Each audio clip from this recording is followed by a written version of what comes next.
Beaucoup de gens se demandent comment la Bible nous a été communiquée. Des hommes issus de milieux fort divers l'ont écrite entre le XVe siècle avant Jésus-Christ et le 1er siècle de l'ère chrétienne.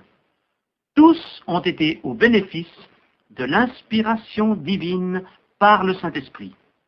L'apôtre Pierre le précise dans sa 2e épître, chapitre 2, versets 20 à 21. Ce n'est pas par une volonté d'homme qu'une prophétie a jamais été apportée, mais c'est poussé par le Saint-Esprit que des hommes ont parlé de la part de Dieu. Ce qui est vrai des prophètes de l'Ancien Testament est vrai des apôtres du Nouveau Testament.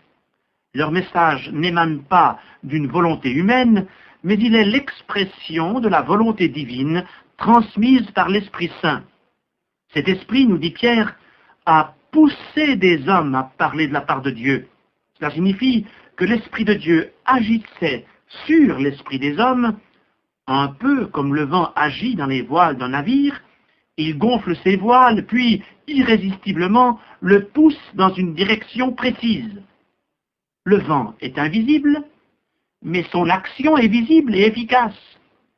De même, l'Esprit de Dieu a agi dans l'invisible, mais son action s'est concrétisée dans le texte sacré, c'est-à-dire la Bible que nous avons en main aujourd'hui. Pierre a probablement rédigé sa 2e épître vers la fin de sa vie. En effet, il pressent une mort soudaine. Je regarde comme un devoir, aussi longtemps que je suis dans cette tente, il parle ici de son corps, de vous tenir en éveil par des avertissements, car je sais que je la quitterai subitement, ainsi que notre Seigneur Jésus-Christ me l'a fait connaître. 2 Pierre 1, 13 à 14. On peut donc considérer cette épître comme le testament spirituel de Pierre. Elle présente du reste d'étroites analogies avec la 2e épître de Paul à Timothée, où l'apôtre précise lui aussi qu'il sent approcher le moment de sa mort, de Timothée 4, 6. C'est pourquoi les 2 épîtres se rejoignent et se complètent. Toutes 2 font état de l'abandon de la foi et de la multiplication des fausses doctrines, et toutes 2 annoncent l'imminent retour de Jésus-Christ en gloire, avec toutes ses implications pour l'Église et pour le monde. Et maintenant, donnez-vous la peine de feuilleter les pages de cette 2e épître de Pierre. L'apôtre rappelle tout d'abord aux croyants les vertus chrétiennes: foi, connaissance, maîtrise de soi, patience, piété, amitié fraternelle, amour. Chapitre 1er, versets 5 à 7. Car si ces choses sont en vous, et y sont avec abondance, elles ne vous laisseront point oisifs ni stériles pour la connaissance de notre Seigneur Jésus-Christ. Verset 8. C'est donc un appel à plus de ferveur, plus de zèle et plus de consécration, ce dont nous avons toujours besoin. C'est pourquoi, frères, appliquez-vous d'autant plus à affermir votre vocation et votre élection, car en faisant cela, vous ne broncherez jamais. Verset 10. Puis l'apôtre rappelle sa propre expérience sur la montagne de la transfiguration, lorsque Jacques, Jean et lui-même ont vu quelque chose de la gloire et de la majesté de Christ.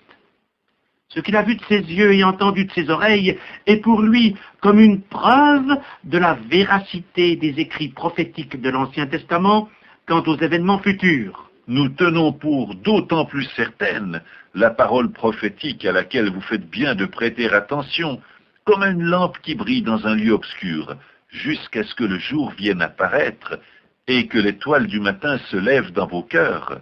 Verset 19. L'étoile du matin, c'est l'image très évocatrice à laquelle Pierre recourt pour décrire l'espérance que Christ dépose dans le cœur du croyant. Qui n'a pas admiré, dans les heures précédant l'aube, l'éclat de la planète Vénus, surnommée l'étoile du berger ou l'étoile du matin? C'est au moment où la nuit est la plus sombre qu'elle brille dans toute sa splendeur. Et c'est aussi lorsque l'obscurité spirituelle est la plus dense que notre espérance en Christ devient la plus vive. Les chrétiens martyrs qui aujourd'hui sont internés dans les camps de concentration ou les asiles psychiatriques mettent tout leur espoir en Christ, leur suprême délivrance, celui qui ne faillira pas à ses promesses, celui qui vient bientôt pour juger les coupables et récompenser les fidèles. Il est lui-même cette étoile du matin, comme il le dit à la dernière page de notre Bible. Moi, Jésus, je suis le rejeton et la postérité de David, l'étoile brillante du matin. Apocalypse 22, 16. Si pour Pierre, l'étoile du matin brillait déjà au sein d'une sombre nuit, combien plus épaisses sont les ténèbres dans lesquelles le monde est plongé aujourd'hui. Et si les solennels avertissements de l'apôtre dénonçaient déjà les fausses doctrines et l'immoralité, à combien plus forte raison sommes-nous concernés par cette mise en garde en notre époque de corruption et de multiplication des sectes pernicieuses. C'est pourquoi le chapitre 2 de cette seconde épître de Pierre est très actuel. C'est un langage fort qui en dit long sur les caractéristiques de notre civilisation post-chrétienne. Doctrine d'erreur, impiété, dissolution, dérèglement sans fin, désir d'impureté, corruption, cupidité. Il est vrai qu'au sein de cette société souillée par le vice, Dieu emploie encore des témoins. Il en a employé autrefois, il en choisit encore aujourd'hui. L'apôtre cite ici les exemples de Noé et de Lot. Mais le mal fait appel au jugement des coupables, ce qui est le sujet principal du chapitre 3. Les moqueurs peuvent tourner en dérision le message de l'Écriture. Les philosophes peuvent penser que rien n'a changé depuis que le monde est monde. Mais le jugement divin devra s'accomplir, et malheur à ceux qui ne se seront pas mis en ordre avec Dieu. Les cieux et la terre d'à présent sont gardés et réservés pour le feu, pour le jour du jugement et de la ruine des hommes impies. 2 Pierre 3, 7. Un employé de la municipalité de Londres avait été chargé d'entretenir la gigantesque horloge qui domine Fleet Street, au cœur de la cité. Alors qu'il nettoyait l'horloge, la manche de sa veste s'est prise dans l'engrenage. Il a crié au secours, mais sa voix n'a pu dominer le bruit de l'intense trafic de la rue. Des centaines de Londoniens passaient sur les trottoirs à une 50aine de mètres au-dessous de lui, mais personne n'a entendu les appels du malheureux.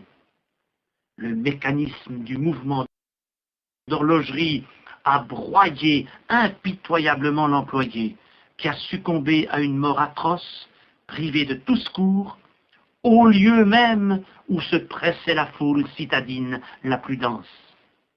Ne jouez pas avec le temps qui ne vous appartient pas. Vous ne pouvez empêcher l'aiguille du cadran de Dieu de poursuivre sa course. Peut-être avez-vous pensé que Dieu n'existe pas, ou que, s'il existe, il vous laisse agir entièrement à votre guise. L'employé londonien accomplissait son travail routinier quand soudain il s'est trouvé pris dans un engrenage et projeté dans l'au-delà. Et si pour lui c'était un accident imprévisible, pour vous ce sera différent, car Dieu vous a prévenu. L'horloge de Dieu est en mouvement et l'heure des règlements de compte approche indubitablement. Le jugement divin surviendra comme un bouleversement cosmique qui broie tout sur son passage. Ne vous laissez pas surprendre par les châtiments divins. Demain, Dieu jugera. Aujourd'hui, il aime et il patiente. Auriez-vous défié son amour ou joué avec sa patience? Auriez-vous cru que Dieu ne tiendrait pas parole et que ses décrets annoncés autrefois ne s'accompliraient pas? Que dit l'apôtre Pierre, chapitre 3, verset 9? Le Seigneur ne tarde pas dans l'accomplissement de la promesse, comme quelques-uns le croient, mais il use de patience envers vous, ne voulant pas qu'aucun périsse, mais voulant que tous arrivent à la repentance. Jésus-Christ, le Fils du Dieu vivant, ne veut pas votre malheur et votre perdition. Il patiente dans son amour, et aujourd'hui, il vous offre la possibilité d'un salut parfait et éternel, moyennant un acte personnel de repentance. Laissez-vous arrêter par sa grâce et arrachez à la condamnation éternelle pendant que c'est encore possible. Cependant, si le monde s'achemine de manière irréversible vers la catastrophe universelle du jour de Dieu, nous, chrétiens, nous n'avons pas à trembler comme ceux qui refusent de se mettre en règle avec Dieu. La deuxième épître de Pierre précise ce que le Seigneur attend de nous: la piété, la pureté, la patience, la paix. C'est pourquoi, bien-aimés, en attendant ces choses, appliquez-vous à être trouvés par lui sans tache et irréprochable dans la paix. Croyez que la patience de notre Seigneur est votre salut. 2 Pierre 3, 14 à 15. Chrétiens, vivons-nous dans la réalité en attendant les choses qui doivent arriver bientôt? Si Jésus-Christ revenait en cet instant, nous trouverait-il sans tache, irréprochable et dans la paix? N'avons-nous pas à nous examiner nous-mêmes et à conformer notre vie aux critères de sa sainte parole? Dans la conclusion de son épître, versets 17 à 18 du chapitre 3, l'apôtre propose aux croyants un programme précis pour l'épanouissement de leur vie spirituelle. Vous donc, bien-aimés qui êtes avertis, tenez-vous sur vos gardes, de peur qu'entraînés par l'égarement des impies, vous ne veniez à déchoir de votre fermeté. Mais croissez dans la grâce et dans la connaissance de notre Seigneur et Sauveur Jésus-Christ. À lui soit la gloire, maintenant et pour l'éternité. Amen.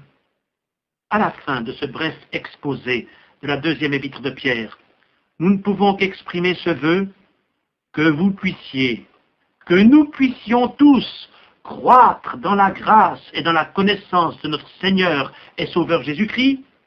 Alors, notre vie et notre témoignage serviront à la louange et à la gloire de notre bien-aimé Sauveur qui revient bientôt.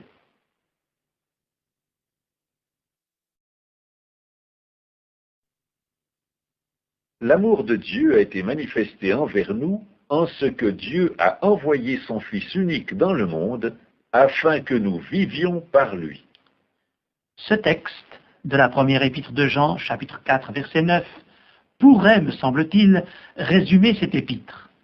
En effet, le premier objectif de l'apôtre était de sensibiliser ses lecteurs à l'amour de Dieu et à ses effets dans la vie du croyant. On ne s'étonnera donc pas de trouver 37 fois le mot « amour » ou le verbe « aimer » dans ces 5 chapitres. Si l'apôtre insiste tant sur ce thème, c'est qu'il en était rempli, lui, le premier. Pourquoi? Le Seigneur Jésus avait rencontré Jean et son frère Jacques sur les rives de la mer de Galilée. Ces pêcheurs de profession étaient des hommes simples et rudes.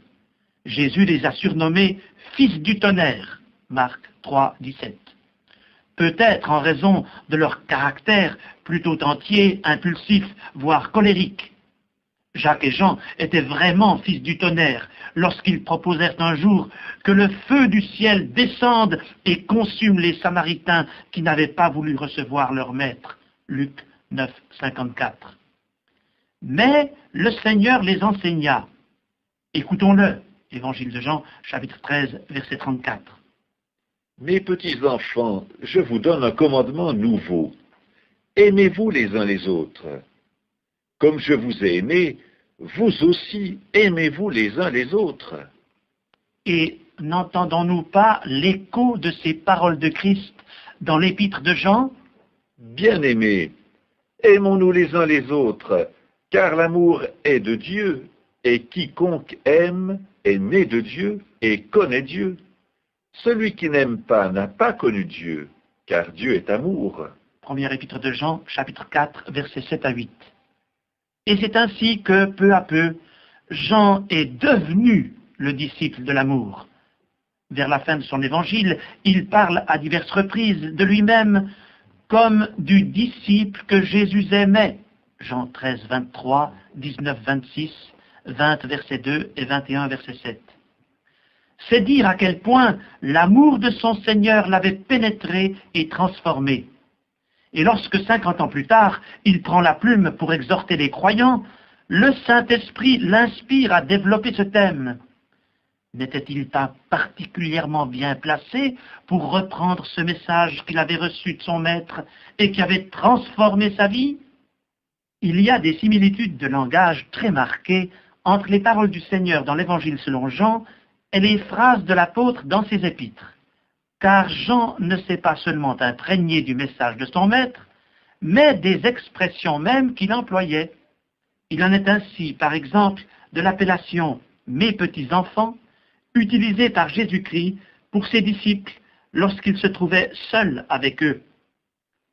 Or, cette expression jalonne le message de la première épître de Jean.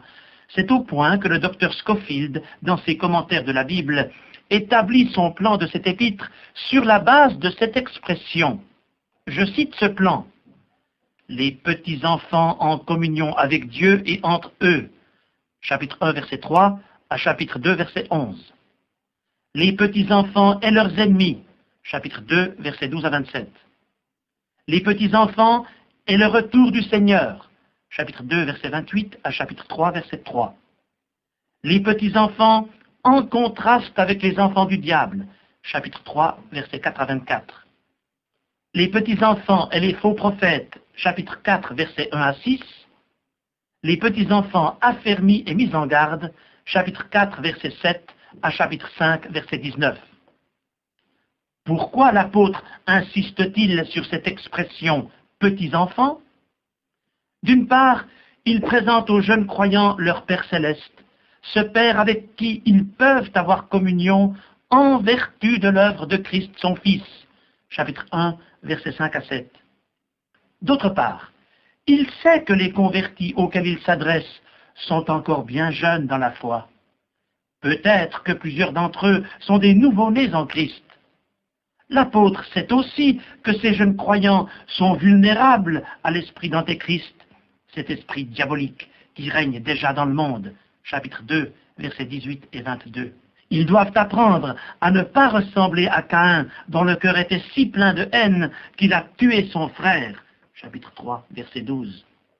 Ils doivent aussi discerner les esprits pour être préservés des fausses doctrines. Chapitre 4, versets 1 à 6. Leur foi doit s'affermir pour triompher du monde. Chapitre 5, versets 1 à 4.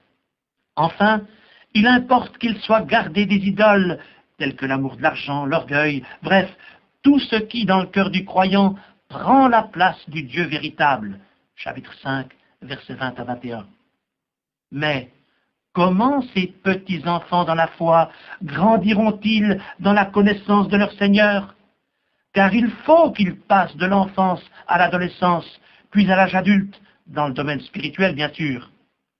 C'est ce que l'apôtre exprime au chapitre 2, versets 12 à 14. « Je vous écris, petits enfants, parce que vos péchés vous sont pardonnés à cause de son nom. Je vous ai écrit, jeunes gens, parce que vous êtes forts et que la parole de Dieu demeure en vous, et que vous avez vaincu le malin. Je vous ai écrit, pères, parce que vous avez connu celui qui est dès le commencement. » Nous l'avons dit, les petits-enfants sont vulnérables à toutes sortes de dangers. Mais les jeunes gens deviennent capables de résister à la tentation et de vaincre le malin. Et les pères peuvent engendrer de nouvelles vies en Christ, autrement dit, amener d'autres personnes au salut. Or, seule la parole de Dieu mise en pratique peut opérer cette croissance. Prenons donc soin de la lire assidûment, c'est-à-dire de nous nourrir de l'Écriture sainte. Ainsi, nous deviendrons des croyants fermes et forts, discernant les esprits, déjouant les ruses du diable et luttant résolument pour la cause de Christ. Et il y a plus encore. Si la parole de Christ nous remplit, nous aurons à cœur de la faire connaître à d'autres. Penchons-nous une fois encore sur un parallèle entre l'Évangile selon Jean et l'Épître de Jean. Le verset le plus connu de la Bible est celui de Jean 3, 16. « Car Dieu a tant aimé le monde qu'il a donné son Fils unique, afin que quiconque croit en lui ne périsse point, mais qu'il ait la vie éternelle. » Voyons maintenant l'Épître de Jean, aussi chapitre 3, aussi verset 16. « Nous avons connu l'amour en ce qu'il a donné sa vie pour nous, nous aussi, nous devons donner notre vie pour les frères. Ces deux versets de Jean 3,16 sont donc intimement liés. Dieu n'a pas épargné son Fils, mais il l'a donné pour nous sauver. À notre tour donc, de ne pas épargner notre vie, mais de la donner pour nos frères, les hommes qui ne connaissent pas Dieu, afin qu'aucun d'entre eux ne périsse, mais qu'ils parviennent à la vie éternelle. Deux tableaux ont fait la célébrité de Steinberg, un peintre allemand du XVIIIe siècle. Le premier s'intitule « La petite danseuse tzigane » et le deuxième « La crucifixion ». Ces deux œuvres, apparemment sans rapport entre elles, sont pourtant liées par les circonstances qui les ont vues naître. L'artiste avait choisi comme modèle une jeune fille tzigane. Pendant qu'elle posait, elle avait tout loisir de regarder les premières ébauches du tableau de la crucifixion de Christ, auquel Steinberg travaillait à la même période. Elle fit alors à l'artiste une remarque toute simple. Il devait être un homme terrible pour être condamné de cette manière. Eh bien non, répondit le peintre, c'était au contraire le meilleur des hommes qui ait jamais vécu. Il est mort pour tous les autres. Mais alors, dit la jeune tzigane, est-ce qu'il est aussi mort pour vous? Cette question bouleversa Steinberg. Jamais il n'avait pensé que l'œuvre de Jésus-Christ à la croix du Calvaire puisse le concerner personnellement. Il en fut si troublé qu'il n'eut aucun répit jusqu'à ce qu'il fasse l'expérience du salut en Jésus-Christ. Puis Steinberg acheva son œuvre représentant le crucifié, non sans ajouter en commentaire au bas du tableau « Voilà ce que j'ai fait pour toi, et toi, qu'as-tu fait pour moi ?» Le jour vint où les toiles de Steinberg furent exposées au musée de Düsseldorf. Beaucoup de personnes eurent ainsi l'occasion de les admirer. Un jeune comte, nommé Zinzendorf, se rendit un jour au musée. Le tableau de la crucifixion l'arrêta net, et il demeura cloué sur place, les yeux rivés sur le crucifié. La phrase écrite par l'artiste l'avait atteint comme une flèche. « Voilà ce que j'ai fait pour toi, et toi, qu'as-tu fait pour moi ?» Les personnes qui accompagnaient le comte poursuivirent leur visite. Et c'est le gardien chargé de la fermeture du musée qui l'arracha à sa contemplation. Mais Zinzendorf était devenu un autre homme.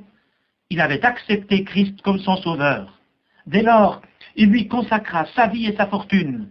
Il fonda l'église morave et les missions qui en dépendent, et de nombreux serviteurs du Seigneur partirent jusqu'aux extrémités de la terre pour y proclamer l'Évangile, amenant ainsi des milliers d'âmes au salut en Jésus-Christ. Zinzendorf avait été vaincu par l'amour de Dieu au travers de l'œuvre d'un artiste, lui aussi devenu chrétien. Avez-vous ouvert votre cœur à l'amour de Dieu, cet amour qui avait gagné tour à tour la jeune tzigane, le peintre et le comte, cet amour qui a saisi des millions d'âmes depuis 20 siècles? Acceptez le message de l'amour de Dieu. Lorsque vous l'aurez accepté, c'est par amour que vous offrirez votre vie à Jésus-Christ pour gagner d'autres personnes à cet amour. Nous avons connu l'amour en ce qu'il a donné sa vie pour nous. Nous aussi, nous devons donner notre vie pour les frères. Tel est le message du disciple de l'amour dans l'épître de l'amour, cette première épître de Jean que nous vous invitons à relire tout à nouveau.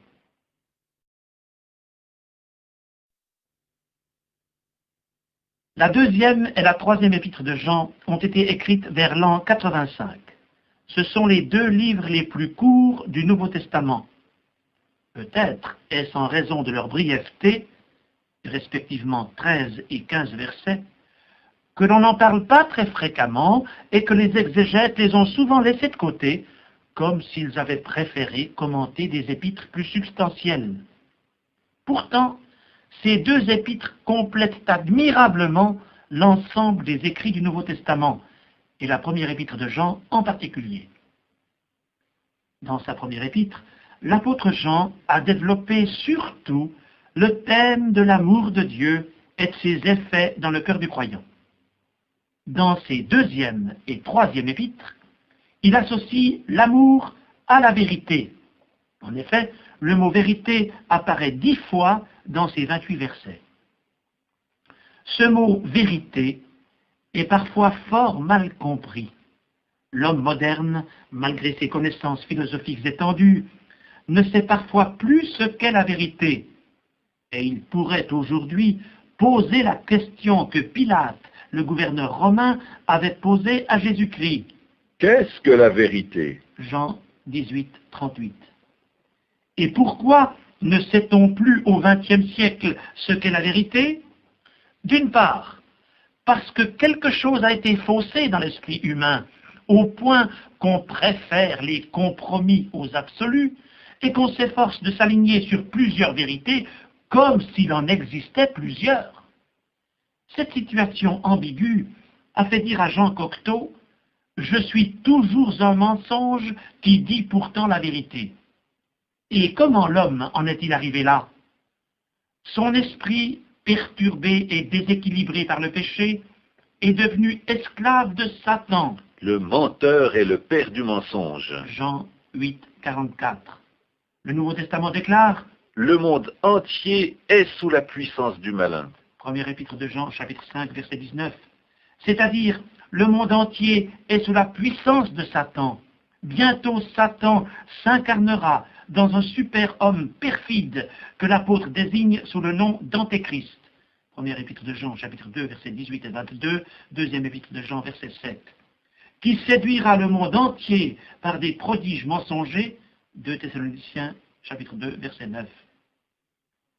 Or, le premier mensonge de l'Antéchrist, nous dit la deuxième épître de Jean, est de nier la venue historique de Jésus-Christ, et en particulier son incarnation dans le sein de la Vierge Marie. Car plusieurs séducteurs sont entrés dans le monde et ne déclarent pas publiquement que Jésus-Christ est venu en chair. Celui qui est elle, c'est le séducteur et l'antichrist. Deuxième épître de Jean, verset 7. Mais pourquoi le diable et ses agents contestent-ils avant tout l'œuvre historique du Fils de Dieu? Parce que Jésus-Christ est venu pour condamner le mensonge et libérer les victimes de Satan. Il est lui-même la vérité divine, souveraine, capable de nous révéler le Dieu véritable. N'a-t-il pas dit? Je suis le chemin, la vérité et la vie. Nul ne vient au Père que par moi. Jean 14, 6. Comment Jésus nous introduit-il auprès de son Père? Par son œuvre expiatoire à la croix et par sa parole. Christ, qui est la vérité personnifiée, nous a remis une parole de vérité, la Bible. Et lorsque cette parole divine opère son œuvre en nous, elle nous libère progressivement du mensonge, nous transforme et nous sanctifie. Tout cela pour que nous devenions des hommes nouveaux, créés selon Dieu, dans une justice et une sainteté que produit la vérité. Éphésiens 4, 24. Revenons maintenant à l'association amour et vérité que l'on découvre dans ces deux épîtres de Jean. Peut-être cette association vous surprend-elle. Eh bien, songez un instant au mariage. Un couple ne goûtera pas une union véritable s'il y a manque de vérité entre les deux partenaires. L'amour vrai, selon Dieu, n'a rien de commun avec l'amour qu'on appelle libre, qui n'engendre que tromperie, mensonge, adultère et vice, avec tout leur cortège de tragédies. De même, l'anomalie de l'amour sans la vérité se retrouve sur un autre plan, celui de l'Église chrétienne au sens large du terme. L'écuménisme fait fausse route en proposant l'unité sans la vérité, car on ne peut s'aimer et s'unir réellement que sur le terrain de vérité des Écritures. Comment des croyants qui ont des convictions différentes sur les vérités essentielles de la foi peuvent-ils s'unir sans arrière-pensée? Il faudrait d'abord que la chrétienté revienne à la foi originelle et au terrain de vérité de l'Écriture pour que la prière sacerdotale du Seigneur Jésus-Christ en Jean 17 trouve son exaucement. Sanctifie-les par ta vérité. Ta parole est la vérité. Que tous soient un, comme toi, Père, tu es en moi, et comme je suis en toi, afin qu'eux aussi soient un en nous, pour que le monde croie. Des considérations de cet ordre motivaient l'apôtre Jean lorsqu'il a écrit ces 2 dernières épîtres. Écoutons-le. Que la grâce, la miséricorde et la paix soient avec vous, dans la vérité et l'amour. J'ai été fort réjoui de trouver quelques-uns de tes enfants qui marchent dans la vérité. 2e épître de Jean, versets 3 et 4. Je n'ai pas de plus grande joie que d'apprendre que mes enfants marchent dans la vérité. 3e épître de Jean, verset 4. Lorsque les enfants de Dieu marchent dans la vérité, ils se détournent de ceux qui renient Christ. Si quelqu'un vient à vous et n'apporte pas cette doctrine, ne le recevez pas dans votre maison, et ne lui dites pas salut, car celui qui lui dit salut participe à ses mauvaises œuvres. 2e épître de Jean, versets 10 et 11. Et ne pensons pas que ce message ne nous concerne plus, car, à travers les destinataires de ces épîtres, l'apôtre Jean s'adresse à toute l'Église de Jésus-Christ. Qui étaient-ils donc, les premiers destinataires de ces exhortations? Jean a envoyé sa 2e épître à une dame qui élevait ses enfants dans la foi, d'où la salutation en tête de cette lettre. À Kyria, l'élu, et à ses enfants. Il se pourrait aussi que cette expression Kyria, mot grec qui veut dire dame, évoque une communauté d'Asie mineure et ses enfants, les membres de cette Église. Quant au mot l'élu, il fait certainement allusion à l'élection divine qui est le privilège de chaque enfant de Dieu. La 3e épître était destinée à un homme influent nommé Gaius qui accueillait les chrétiens dans sa maison. À Gaius, le bien-aimé que j'aime dans la vérité. Bien-aimé, tu agis fidèlement dans ce que tu fais pour les frères, et même pour des frères étrangers, lesquels ont rendu témoignage de ton amour en présence de l'Église. 3e épître de Jean, versets 5 et 6. Le nom de Gaius était assez courant à l'époque, mais il est possible que ce correspondant de Jean ait déjà été mentionné dans l'Épître aux Romains écrite 30 ans auparavant. Paul disait alors de lui, « Gaius, mon hôte et celui de toute l'Église vous salue. » Romains 16, 23. Gaius était certainement un modèle pour les chrétiens de son Église. Mais il n'en était pas de même de Diotrephe, pourtant membre de la même communauté. Jean s'en afflige. « J'ai écrit quelques mots à l'Église, mais Diotrephe, qui aime à être le premier parmi eux, ne nous reçoit point. C'est pourquoi je rappellerai les actes qu'il commet, en tenant contre nous de méchants propos. Non content de cela, il ne reçoit pas les frères, et ceux qui voudraient le faire, il les en empêche et les chasse de l'Église. » 3e épître de Jean, versets 9 et 10. Hélas, ce qui est arrivé au 1er siècle se reproduit trop souvent au 20e. Que de Diotrephes aujourd'hui, qui aiment à se mettre en avant et jouer un rôle de premier plan. Que de Diotrephes qui refusent de se soumettre au conducteur spirituel et même à l'autorité de la foi apostolique. Là encore, la marche chrétienne dans l'amour et la vérité implique que les Diotrephes soient dénoncés dans leurs actes et jugés par l'Église, afin que rien ne nuise à la cause de Christ. Heureusement que, dans l'Église de Jésus-Christ, il n'y a pas seulement des Diotrephes, il y a aussi des Démétrius. En effet, la 3e épître de Jean se poursuit sur une note très positive, verset 12. « Tous, et la vérité elle-même, rendent un bon témoignage à Démétrius. Nous aussi, nous lui rendons témoignage. » Nous ne connaissons que peu de choses au sujet de Démétrius, puisque le Nouveau Testament ne lui consacre que ce seul verset. Mais cette courte citation en dit long. Tous rendent un bon témoignage à Démétrius. Peut-être que les dons de Démétrius n'étaient pas aussi brillants que ceux de Diotrephe. Sans doute faisait-il moins de bruit et jouait-il un rôle plus effacé. Mais la vérité était honorée et le Seigneur était glorifié par ce fidèle membre de l'Église dont le témoignage devait être édifiant et propre à gagner des âmes à la cause de Christ. Chrétiens, qui êtes à l'écoute en cet instant, quel rôle jouez-vous dans l'Église du Seigneur? Celui de Diotrephe, l'homme orgueilleux et plein de lui-même, ou celui de Démétrius, le témoin humble et fidèle? Le Seigneur vous invite à suivre les traces de ce témoin peu connu de l'Église primitive, afin que tous, et la vérité elle-même, rendent de vous un bon témoignage. Oh, que le Seigneur donne à chacun de nous de devenir un Démétrius et que nous apprenions à marcher dans l'amour et dans la vérité.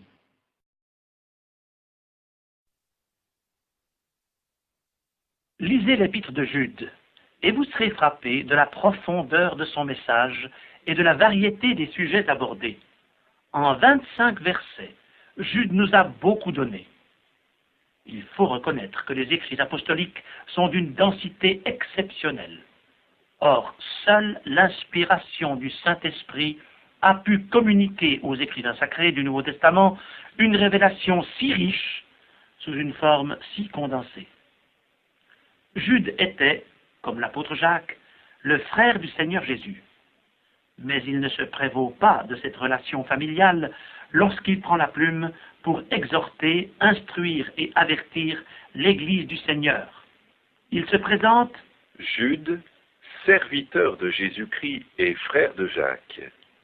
Remarquons tout d'abord qu'il évoque de nombreuses scènes de l'Ancien Testament. L'offrande de Caïn, la prophétie d'Enoch, la corruption des générations antédiluviennes, la destruction de Sodome et Gomorrhe, la sortie d'Égypte, la révolte de Corée contre Moïse et Aaron, l'égarement du devin Balaam, la mort de Moïse. Pourquoi tous ces exemples? Pour illustrer l'apostasie des derniers temps, sujet essentiel de cette lettre de Jude. Ce terme apostasie vient du grec apostasia, qui se trouve 2 fois dans le Nouveau Testament, Actes 21-21, 2 Thessaloniciens 2-3. Quelqu'un a comparé l'apostasie à un glissement de terrain, d'abord imperceptible, puis devenant un éboulement irrésistible ou, si vous préférez, une avalanche dévastatrice. Il n'est donc pas étonnant que l'épître de Jude soit l'une des plus sévères de tout le Nouveau Testament. Pressé dans son esprit, en raison des dangers causés par l'apostasie, l'apôtre engage les croyants à combattre pour la foi qui a été transmise aux saints une fois pour toutes. L'on peut considérer cette phrase comme la clé de l'épître. Jude relie du reste cette phrase à l'ensemble de ses avertissements, et en particulier au verset 4, qui la suit immédiatement. Car il fait glisser parmi vous certains hommes qui changent la grâce de notre Dieu en dérèglement et qui renient notre seul Maître et Seigneur, Jésus-Christ. Les chrétiens à qui Jude a écrit avaient été appelés par Dieu. Ils étaient aimés en Dieu et gardés pour Jésus-Christ. Jude, verset 1. En un mot, ils avaient bien commencé. Ils avaient obéi au Seigneur et s'étaient conformés à la saine doctrine. Mais de faux apôtres et de prétendus croyants s'étaient glissés parmi eux. C'étaient des hommes qui méprisaient le caractère sacré de la grâce de Dieu et qui reniaient Christ. Ils s'étaient détournés de la foi originelle, un peu comme les anges déchus qui n'avaient pas gardé leur état originel et étaient devenus responsables de la perturbation de la race humaine avant le déluge. Jude, verset 6, Genèse, chapitre 6. De plus, ces apostats qui troublaient l'Église du 1er siècle étaient devenus aussi incrédules que les adversaires de Moïse en Égypte. Verset 5. Ils se livraient à la débauche comme les gens de Sodome et se corrompaient comme des brutes. Verset 10. L'Église du XXe siècle ne s'est pas remise de cette gangrène qui rongeait déjà la chrétienté d'alors. Mais qui sont-ils aujourd'hui, les hommes qui répondent au qualificatif d'apostat? Ce sont de prétendus chrétiens qui, très souvent, ont en main l'Écriture sainte, ont connu la grâce de Dieu, ont même eu l'occasion d'accepter le salut en Jésus-Christ, mais ils n'ont pas saisi cette opportunité et s'en sont volontairement détournés. À force de résister à Dieu, ils ont fini par s'opposer au message de l'Évangile et à le tourner en ridicule. Ayant rejeté Christ, ils sont tombés dans les pièges du diable. Comme l'indique le verset 11, ils ont suivi Caïn dans sa voie d'œuvres religieuses dont l'aboutissement a été le crime de la jalousie. Ils ont sombré dans l'égarement du devin Balaam qui, dans sa désobéissance à Dieu, s'est livré à l'occultisme et aux enchantements. Enfin, ils ont imité le lévite Corée dans ses ambitions et sa révolte contre l'autorité de Moïse. Le mépris de l'autorité est l'un des traits caractéristiques de l'apostasie. Jude en parle du reste dans les versets 8 à 10. Lorsque des hommes se soustraient à l'autorité de l'Écriture sainte et à l'éthique proposée par Dieu à la société ou à l'Église, l'anarchie s'installe. Et qui dit anarchie, dit impiété. Or, toujours selon l'épître de Jude, Enoch, le premier prophète de la Bible, dénonçait déjà l'impiété il y a plus de 5000 ans, versets 14 et 15. Et l'impiété règne encore aujourd'hui sur le monde, plongeant notre civilisation post-chrétienne dans un abîme de déchéance sans précédent dans l'histoire. C'est pourquoi l'avertissement de Jude nous concerne. Mais vous, bien-aimés, souvenez-vous des choses annoncées d'avance par les apôtres de notre Seigneur Jésus-Christ. Ils vous disaient qu'au dernier temps il y aurait des moqueurs, marchant selon leur convoitise impie. Ce sont ceux qui provoquent des divisions, hommes sensuels n'ayant pas l'esprit. Versets 17 à 19. Jude ne laisse cependant pas ses lecteurs dans l'impasse d'une situation sans issue, ni sous le poids de la condamnation des infidèles. Il les appelle à triompher et leur en indique les moyens, la foi, la prière par le Saint-Esprit, l'amour de Dieu et la miséricorde de Jésus-Christ. Versets 20 à 21. Pour vous, bien-aimés, vous édifiant vous-même sur votre très sainte foi et priant par le Saint-Esprit, maintenez-vous dans l'amour de Dieu, en attendant la miséricorde de notre Seigneur Jésus-Christ pour la vie éternelle. Puis Jude les invite à une saine réaction face aux apostats et à leurs victimes. Reprenez les uns, ceux qui contestent, sauvez-en d'autres en les arrachant du feu. Et pour d'autres encore, ayez une pitié mêlée de crainte, haïssant jusqu'à la tunique souillée par la chair. Versets 22 à 23. Des doctrines étrangères se sont infiltrées dans la chrétienté du XXe siècle pour saper la foi historique qui était celle des apôtres. On a remplacé l'autorité divine de l'Écriture par celle de la théologie libérale et des philosophies idéologiques. Un certain évangile social a remplacé l'évangile de la croix de Christ. Résultat, l'Église a oublié sa raison d'être et sa mission. Elle ne reflète plus la personne de son Sauveur et Seigneur, et bien souvent, le monde n'a sous les yeux qu'une caricature du christianisme originel. Peut-être trouvez-vous cette brève étude quelque peu négative. Mais heureusement, si l'épître de Jude est sévère, elle aboutit à une note de victoire et d'espérance. Aussi ai-je hâte d'arriver aux 2 derniers versets.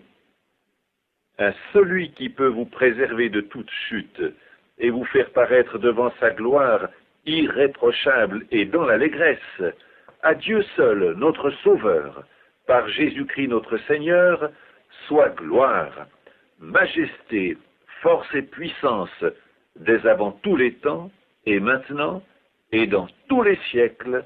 Amen.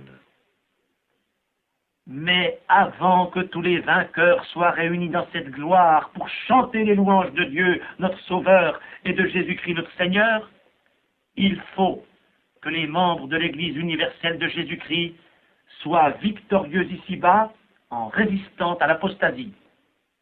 Le Seigneur peut vous préserver de toute chute, mais ne vous exposez ni à la décadence morale, ni au doute. L'apostasie vous aurait-elle déjà touché? Auriez-vous été entraîné dans ce glissement de terrain au point de ne plus retrouver le fondement solide et sûr du credo apostolique? Combien de chrétiens sincères se débattent aujourd'hui parce qu'ils ne savent plus que croire ou qui croire, en raison des faux docteurs et des conducteurs spirituels infidèles qui les ont fourvoyés dans des systèmes ou dans des théories contraires à la foi biblique. Je me souviens d'une expérience faite dans les Alpes. Avec quelques compagnons de cordée, nous avions traversé un glacier qui avait tant rongé sa moraine latérale qu'elle s'était écroulée sur un large front. Pourtant, il était impossible de poursuivre notre route sans nous engager dans ce passage devenu presque impraticable à cause de l'éboulement. Nous étions donc obligés de l'escalader. Pendant près d'1 heure, nous avons cherché tant bien que mal à nous agripper au terrain mouvant. Il semblait que nous reculions à chaque pas, tant la pierraille était instable. Aucune touffe d'herbe à saisir, aucun bloc de rocher pouvant offrir un point d'appui. Impossible aussi de planter le piolet assez profondément et prévenir ainsi la dégringolade. Mais après un long moment d'anxiété, quel soulagement d'atteindre la terre ferme au-dessus de l'éboulement, d'accrocher d'abord sa main, puis son pied à quelque chose de sûr, et ensuite, à l'aide de la corde, de hisser les camarades se débattant encore sur la moraine mouvante. Il n'est qu'un terrain stable pour votre foi. Les Écritures, verbalement inspirées de Dieu dans leurs textes originaux. Ressaisissez-vous.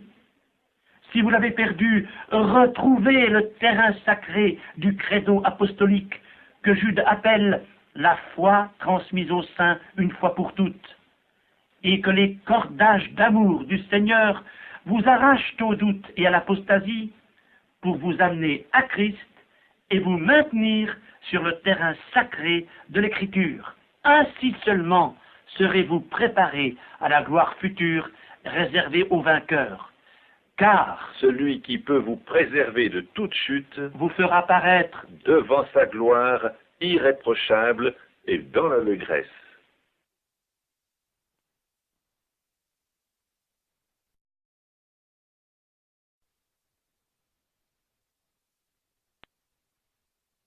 Beaucoup de personnes lisent l'Apocalypse par curiosité. On leur a dit que ce livre traite de l'avenir du monde et ils veulent y découvrir le déroulement des événements de demain. Notre société ne manque pas d'augures soutirant à l'Apocalypse des déductions gratuites pour mieux spéculer quant à l'avenir, et que dire des prétendus prophètes qui recrutent leurs adeptes en les menaçant, allant jusqu'à invoquer les foudres apocalyptiques sur ceux qui demeurent réfractaires à leurs théories. Il y a d'autres sources de confusion. La littérature de science-fiction, l'art contemporain et les masses médias qui empruntent volontiers certaines images à l'Apocalypse pour projeter sur le public le spectre menaçant des fléaux de demain. Et pourtant, que veut dire le mot apocalypse? Ce terme, dérivé du grec, signifie action de dévoiler ou révélation. Mais révélation de quoi? Ou plutôt de qui? Lisons Apocalypse 1:1. Révélation de Jésus-Christ que Dieu lui a donnée pour montrer à ses serviteurs les choses qui doivent arriver bientôt et qu'il a fait connaître par l'envoi de son ange à son serviteur Jean. Jésus-Christ a donc reçu de Dieu une révélation qu'il a transmise à Jean, son disciple. Cette révélation concerne les choses qui doivent arriver bientôt, choses qui seront précisées et développées dans les chapitres 4 à 22 de l'Apocalypse. Auparavant, Jean, le disciple bien-aimé du Seigneur, avait connu son maître dans son humiliation durant sa vie terrestre. Il l'a découvert alors dans sa gloire, sa justice et son autorité souveraine sur le monde. Je suis l'alpha et l'oméga, dit le Seigneur Dieu, celui qui était et qui vient, le Tout-Puissant. Apocalypse 1, 8. Lorsque Jean a reçu cette révélation exceptionnelle, qu'il a vu le ciel ouvert, il se trouvait, quel paradoxe, exilé, peut-être prisonnier sur une île de la mer Égée. Moi, Jean, votre frère qui est part avec vous à la tribulation, au royaume et à la persévérance en Jésus, j'étais dans l'île appelée Patmos, à cause de la parole de Dieu et du témoignage pour Jésus. Apocalypse 1, 9. Peut-être Jean n'a-t-il pas saisi tout de suite ce que Dieu voulait pour lui en permettant cette situation. En serait-il de même pour vous? Vous ne saisissez pas la raison de votre épreuve présente. Croyez que le Seigneur la permet pour vous accorder une nouvelle rencontre avec lui et une nouvelle révélation de sa grâce et de son amour. Mais rejoignons Jean dans sa déportation. Je fus saisi par l'Esprit au jour du Seigneur. Apocalypse 1, 10. L'apôtre a fait à ce moment-là l'expérience que certains prophètes de l'Ancien Testament, comme Ézéchiel, Daniel et bien d'autres, avaient faite avant lui, lorsque l'Esprit de Dieu les avait saisis et transportés en d'autres lieux et en d'autres circonstances. Jean a été transporté en esprit au jour du Seigneur. Cette expression « jour du Seigneur » ne se rapporte pas à un laps de temps de 24 heures, mais à une période très longue, encore à venir, qui englobera toute une série d'événements. Enlèvement des chrétiens à la rencontre de leur Seigneur, grande tribulation, domination de l'Antéchrist, retour de Christ en gloire, jugement des nations, règne millénaire du Messie, condamnation définitive de Satan et jugement dernier. Dans l'Apocalypse, il y a beaucoup de symboles.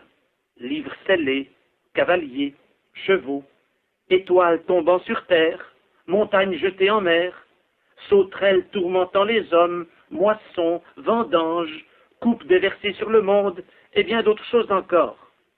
Tout semble mystérieux et énigmatique, jusqu'à ce que l'on comprenne la relation étroite qui unit l'Apocalypse à l'Ancien Testament. En effet, l'Apocalypse contient environ 280 citations textuelles de l'Ancien Testament, et nombre de ces symboles et descriptions se retrouvent dans les visions des prophètes d'autrefois. C'est dire que si l'on prend la peine de considérer ces symboles dans le contexte historique de l'Ancien Testament, puis de les placer dans les circonstances du jour du Seigneur, tout s'éclaire et se concrétise peu à peu. En voulez-vous un exemple? Prenons celui des jugements apocalyptiques annoncés par 7 trompettes retentissantes. Où retrouvons-nous cette trompette dans l'Ancien Testament? Au chapitre 6 de Josué, qui parle de la conquête de Jéricho. 7 sacrificateurs sonnent de leurs trompettes et tout le peuple pousse des cris. Alors, les murailles de Jéricho s'écroulent devant les armées victorieuses d'Israël.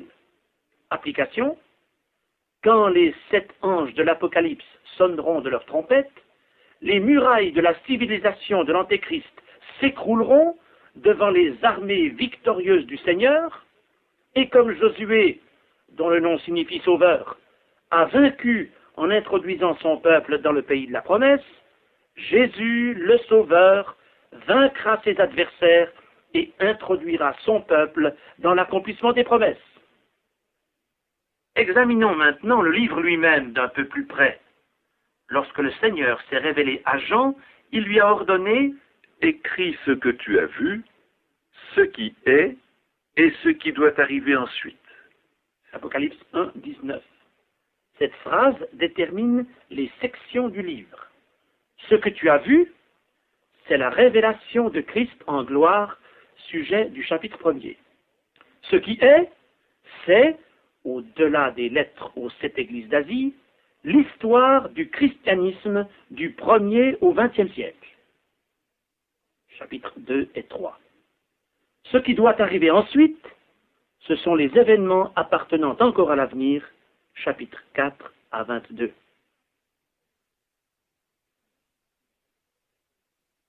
Nous avons déjà abordé brièvement la première section, le chapitre 1er. Je voudrais donc m'arrêter maintenant sur les chapitres 2 et 3. Jésus-Christ confie à Jean la responsabilité d'envoyer de sa part des lettres à 7 églises établies dans des villes proches de la mer Égée: Éphèse, Smyrne, Pergame, Thyatire, Sardes, Philadelphie, Laodicée. Il y avait bien d'autres églises chrétiennes dans cette région à l'époque, mais le Seigneur a choisi ces 7 congrégations parce qu'il voyait au-delà de leurs circonstances propres, d'une part, la lutte, les défaites et les victoires de toute l'Église universelle, d'autre part, l'histoire de cette Église universelle, donc l'évolution du christianisme pendant 20 siècles. Je m'explique.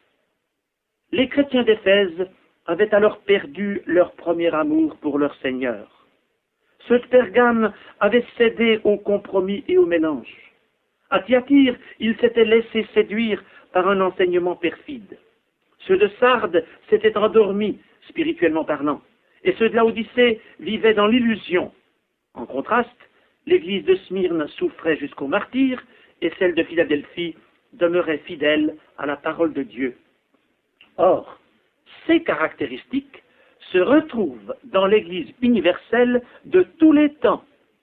Il y a toujours eu des chrétiens fidèles et forts, comme il y a toujours eu, hélas, une chrétienté vivant dans la tiédeur, le sommeil spirituel, les compromis, et tolérant même des doctrines d'erreur. Mais, comme je viens de le dire, il y a plus. Les lettres aux 7 églises comportent un aspect prophétique, puisqu'elles décrivent par avance l'évolution du christianisme au cours de 20 siècles. Après la naissance de l'Église, 1, 2 ou 3 générations se sont écoulées, et le feu du premier amour s'est éteint parmi les chrétiens. Ce que j'ai contre toi, c'est que tu as abandonné ton premier amour, dit le Seigneur à l'église d'Éphèse, Apocalypse 2, verset 5. Puis, il exhorte l'église de Smyrne en ces mots: sois fidèle jusqu'à la mort, et je te donnerai la couronne de vie. Apocalypse 2, 10. Au-delà des souffrances que l'église de Smyrne supportait vaillamment, le Seigneur annonce les persécutions qui ont caractérisé les 3 premiers siècles jusqu'à l'empereur Dioclétien.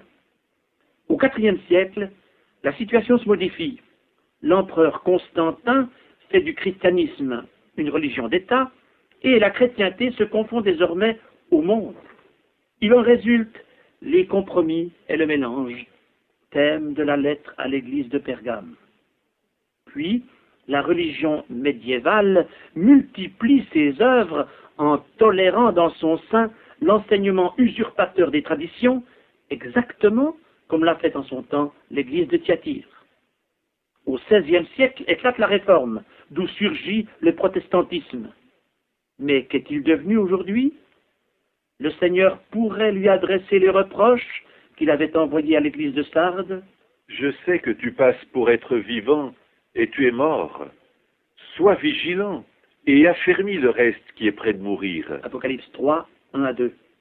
Dans ce contexte, Dieu suscite une nouvelle église de Philadelphie, c'est-à-dire un christianisme qui, à l'heure de la tentation universelle, veille fidèlement à son attachement à l'Écriture. Parce que tu as gardé la parole de la persévérance en moi, je te garderai aussi à l'heure de la tentation qui va venir sur le monde entier pour éprouver les habitants de la terre. Apocalypse 3, 10. C'est d'autant plus nécessaire que notre époque est marquée par la formation d'une super église écuménique et usurpatrice qui vit dans l'illusion d'une fausse richesse et la tiédeur des formes de piété.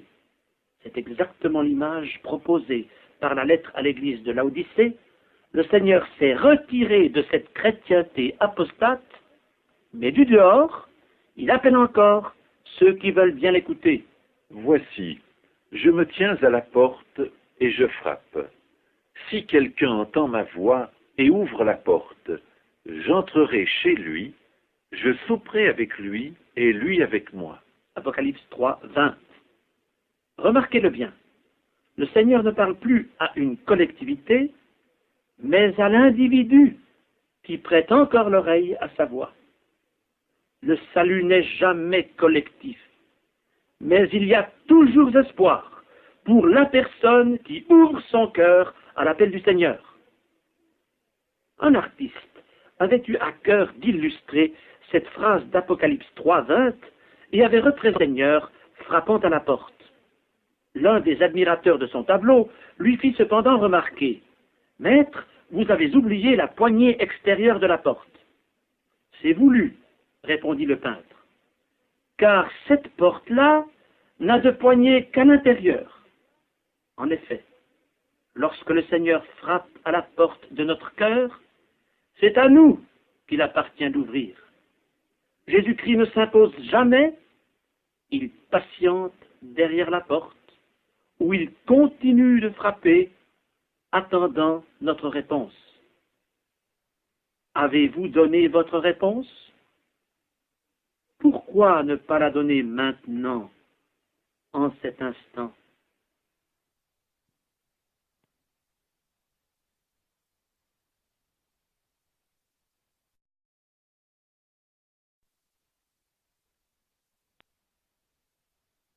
Je rappelle pour commencer les 3 sections du livre de l'Apocalypse, déterminées sur la base du verset d'Apocalypse 1, 19. Écris donc ce que tu as vu, ce qui est et ce qui doit arriver ensuite. Ce que Jean a vu, c'est le Seigneur dans la gloire, chapitre 1er. Ce qui est, c'est l'Église universelle de Jésus-Christ à travers 20 siècles d'histoire, chapitres 2 et 3. Ce qui doit arriver ensuite, ce sont les événements prophétiques encore à venir, décrits dans les chapitres 4 à 22. Alors que l'Église faisait l'objet de toute l'attention de son Seigneur dans les chapitres 2 et 3, il n'est plus question d'elle dès le chapitre 4, où Jean nous présente ce qui doit arriver ensuite. L'Église sera mentionnée à nouveau au chapitre 19, où l'apôtre évoquera les noces de l'agneau, c'est-à-dire l'union définitive de Christ avec son Église. Ce silence quant à l'Église est un fait significatif qui nous aide à délimiter dans le temps l'application de ces chapitres 4 à 19 de l'Apocalypse. Il s'agit d'une période bien définie s'étendant entre l'enlèvement de l'Église et l'arrivée foudroyante de Jésus-Christ comme roi sur terre. Selon la plupart des commentateurs de l'Écriture, cette période ne dépassera pas 7 ans et correspond à la 70e semaine d'année annoncée par Daniel à la fin du chapitre 9 de sa prophétie. C'est dire qu'en un laps de temps relativement court se concentreront des événements d'une extrême gravité, événements qui se produiront simultanément au ciel et sur la terre. Examinons brièvement tout d'abord ce qui se passera au ciel. Au chapitre 4, le trône de Dieu apparaît dans toute sa gloire. Puis, les créatures célestes s'unissent dans un concert de louanges à Jésus-Christ, appelé agneau dans l'Apocalypse. Dans sa main, le livre de la rédemption scellé de 7 sceaux, chapitre 5. Aucune créature céleste ou terrestre n'est jugée digne de délier les sceaux de ce livre, mais Jésus-Christ en est digne. Il déliera donc l'un après l'autre les sceaux de ce livre et, au fur et à mesure, les jugements divins se déclencheront sur la terre. Mais pour l'instant, gardons notre attention fixée sur ce qui se passe au ciel.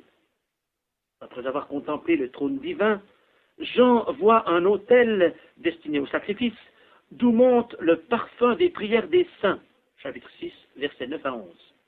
Puis, nouvelle vision, les âmes des martyrs de la grande tribulation sont assemblées devant le trône de Dieu. Il y a d'abord 144 000 Israélites marqués du sceau de Dieu sur leur front, puis une foule innombrable représentant toutes les nations de la terre. Ces 2 groupes de martyrs, présentés d'abord en Apocalypse 7, se retrouveront dans les chapitres 14 et 15. Mais n'anticipons pas, au chapitre 10 et 11, des anges puissants proclament le triomphe de Christ. Au chapitre 12, il y a guerre dans le ciel, l'archange Michel et ses anges remportent la victoire sur Satan le dragon, et tout à la fin, au chapitre 19, la louange éclate en 4 Alléluia retentissants lorsque Christ entre dans son règne. Et maintenant, considérons les effets terrestres des proclamations et décrets célestes. Pour mieux comprendre les événements qui se dérouleront sur la terre pendant cette même période, arrêtons-nous un instant sur la partie centrale de cette section prophétique de l'Apocalypse, les chapitres 12 et 13. D'abord, Satan est chassé du ciel. Il fut précipité, le grand dragon, le serpent ancien, appelé le diable et Satan, celui qui séduit toute la terre.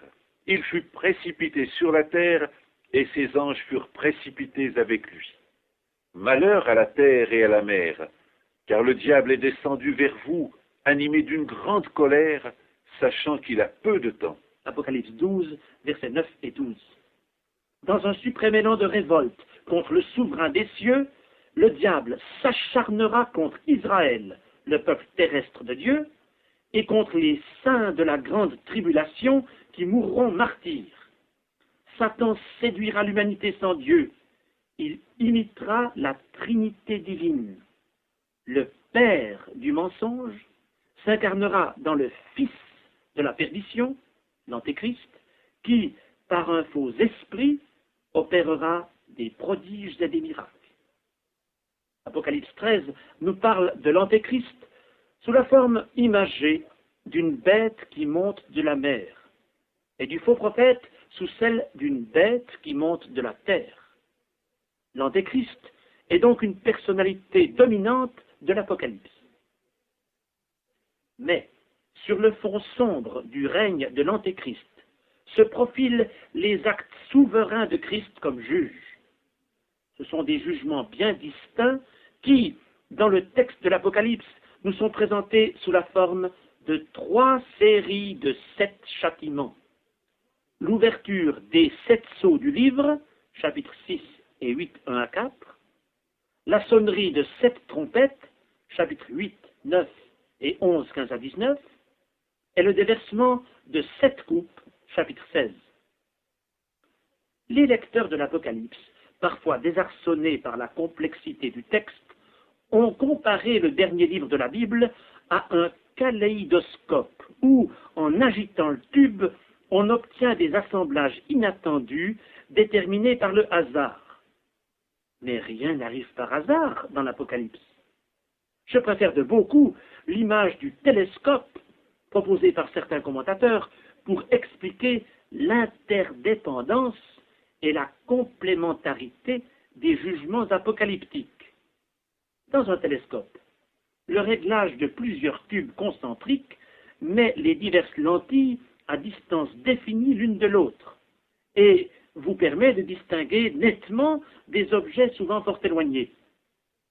Le télescope de l'Apocalypse nous révèle donc 3 séries distinctes de 7 jugements, qui ne sont pas nécessairement consécutives, car l'on retrouve dans chacune d'elles des éléments comparables.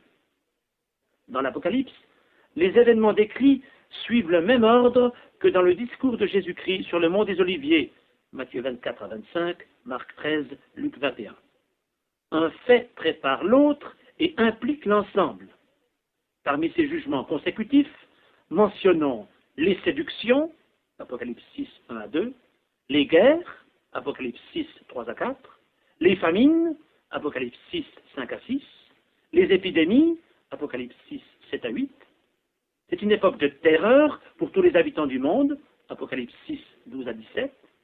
Le tiers de la terre est brûlé par des cataclysmes qui nous font penser à des explosions nucléaires, Apocalypse 8. Le sous-monde déverse sur l'humanité des agents de tourment et toute une prolifération d'esprits malfaisants, Apocalypse 9. Et pour finir, de terribles fléaux terrassent les hommes, Apocalypse 16. Ces hommes qui pourtant continuent d'endurcir leur cœur ou refusent de se repentir. Enfin, l'Antéchrist porte au pouvoir une femme symbolique qui se nomme Babylone la Grande, Apocalypse 17. Ce système politico-religieux universel est l'expression du suprême blasphème. Aussi, son jugement sera-t-il encore plus foudroyant que celui de l'antique Babylone, ruinée en une nuit. Elle est tombée, Babylone la Grande, car ses péchés se sont accumulés jusqu'au ciel, et Dieu s'est souvenu de ses iniquités. Malheur, malheur, la grande ville, Babylone, la ville puissante, en une seule heure est venu ton jugement. Apocalypse 18, versets 2, 5 et 10. Et cet impitoyable jugement nous introduit au chapitre 19 de l'Apocalypse, un chapitre vers lequel convergent plus de 10 000 prophéties de la Bible entière. La seconde venue de Jésus-Christ sur terre pour juger et pour régner. Puis je vis le ciel ouvert, et voici parut un cheval blanc. Celui qui le montait s'appelle Fidèle et Véritable, et il juge et combat avec justice. Son nom est la parole de Dieu. Les armées qui sont dans le ciel le suivaient. De sa bouche sortait une épée aiguë pour frapper les nations. Il les pètera avec une verge de fer. Il avait sur son vêtement et sur sa cuisse un nom écrit, Roi des rois et Seigneur des seigneurs. Apocalypse 19, 11 à 16. Christ et ses armées célestes frapperont alors l'Antéchrist et les nations. Le faux Christ et l'esprit d'erreur seront jetés dans les temps de feu et de soufre, tandis que Satan sera lié pour 1000 ans. 1000 ans où Christ régnera sur les nations et récompensera ses fidèles.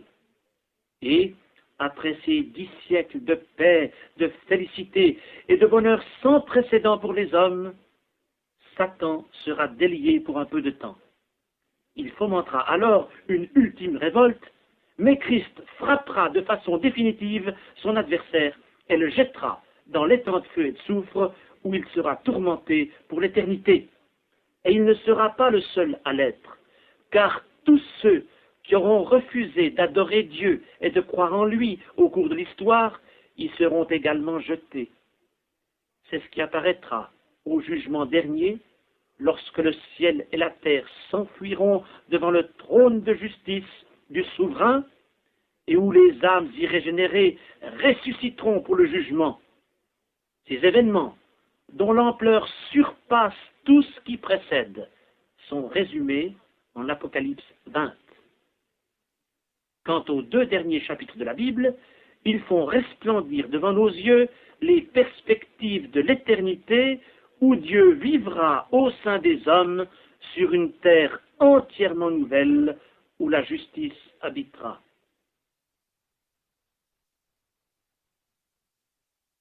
Lorsque le président Eisenhower exerçait ses hautes fonctions, il aimait, quand il se rendait en province, parcourir la presse régionale. Un jour, il tomba sur l'interview d'un journaliste avec un jeune garçon frappé de leucémie. Le journaliste lui avait posé cette question. « Dis-moi, quel serait ton souhait le plus ardent? Que désires-tu le plus au monde pendant les jours qui te restent à vivre ?» « Je voudrais voir le président des États-Unis. » Eisenhower était un homme de cœur. Aussi, il conduit à l'adresse indiquée et sonna à la porte. Le père, en bleu de travail, vint répondre. La mère, affolée, s'empressa de fermer la porte de la chambre à coucher, dont les lits étaient encore défaits.